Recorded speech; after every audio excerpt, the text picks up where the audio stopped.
لبيك اللهم لبيك لبيك لا شريك لك لبيك إن الحمد والنعمة لك والملك لا شريك لك. محترم ناظرین، السلام علیکم۔ اسکالر اسلام چینل کے پروگرام علم و دانش میں خوش آمدید۔ آج کے پروگرام میں ہم آپ کو حج کا طریقہ مختصر اور جامع انداز میں بتائیں گے۔ ناظرین، اگر آپ نے اس چینل کو سبسکرائب نہیں کیا تو ہمارے تبلیغی مشن میں شریک ہونے کے لیے اس چینل کو سبسکرائب کریں اور تبلیغ کی نیت سے ویڈیو کو لائک اور شیئر ضرور کریں تاکہ مزید لوگوں تک فائدہ پہنچ سکے۔ تو ناظرین، اپنے موضوع کی طرف چلتے ہیں۔ حج 3 طرح سے ادا کیا جاتا ہے، تینوں طریقے جائز ہیں۔ باقی حج ایک ہی طرح ہوتا ہے، صرف عمر کو ملانے یا نہ ملانے کی وجہ سے اس کا نام تبدیل ہو جاتا ہے۔ نمبر 1، حج تمتع۔ حج تمتع یہ ہے کہ حاجی احرام باندھنے کے بعد صرف عمرے کی نیت کر لے، یعنی حج کے مہینوں میں مکہ پہنچ کر طواف اور سعی کرنے کے بعد حلق یا قصر کر کے احرام کھول دیتا ہے اور حلال ہو جاتا ہے، یعنی ممنوع امور اس کے لیے جائز ہو جاتے ہیں۔ جب 8 ذی الحجہ آ جائے تو اپنے مقام سے، یعنی اپنی رہائش گاہ یا حرم سے ہی حج کا احرام باندھ کر حج کی نیت کرے اور تلبیہ پڑھے۔ نمبر 2، حج قران۔ حج قران یہ ہے کہ حاجی حج و عمرے کا اکٹھے احرام باندھ کر نیت کرے۔ اس طرح پہلے عمرہ ادا کر کے حاجی حلال نہیں ہوتا، بلکہ اسی احرام میں حاجی حج بھی ادا کرے۔ نمبر 3، حج افراد۔ حج افراد یہ ہے کہ حاجی صرف حج کا احرام باندھ کر صرف حج کی نیت کرے۔ یاد رہے کہ احرام آپ گھر سے بھی باندھ سکتے ہیں، مگر نیت و تلبیہ صرف میقات پر ہی پڑھا جاتا ہے۔ اب حج کا مختصر سا خاکہ پیش کرتے ہیں تاکہ آپ متذبذب نہ ہوں، کیونکہ طویل گفتگو سے بندہ پریشان ہو جاتا ہے۔ حج کے 5 دنوں یعنی 8 ذی الحجہ سے 12 ذی الحجہ تک سر انجام دیے جانے والے امور کی ترتیب۔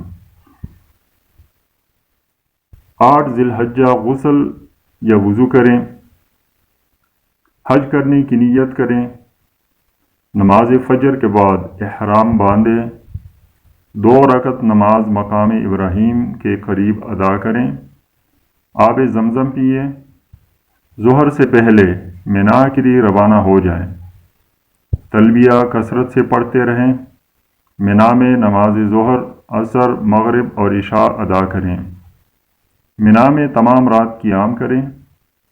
حج کا پہلا دن مکمل ہو گیا۔ 9 ذی الحجہ، نماز فجر مینا میں ادا کرنے کے بعد میدان عرفات جائیں۔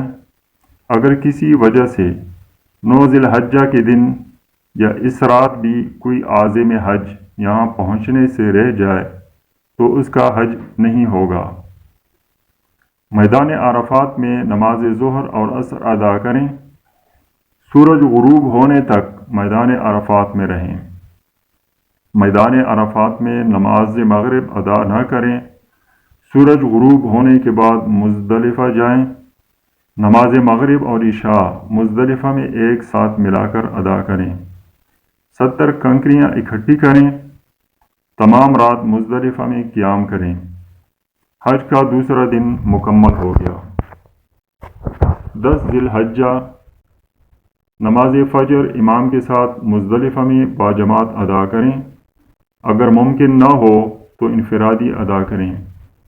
سورج نکلنے کے بعد مینا جائیں، جمرہ عقبہ یعنی بڑے شیطان کو 7 کنکریاں ماریں۔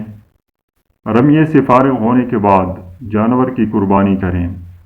قربانی کے بعد سر منڈائیں یا بال کٹوائیں۔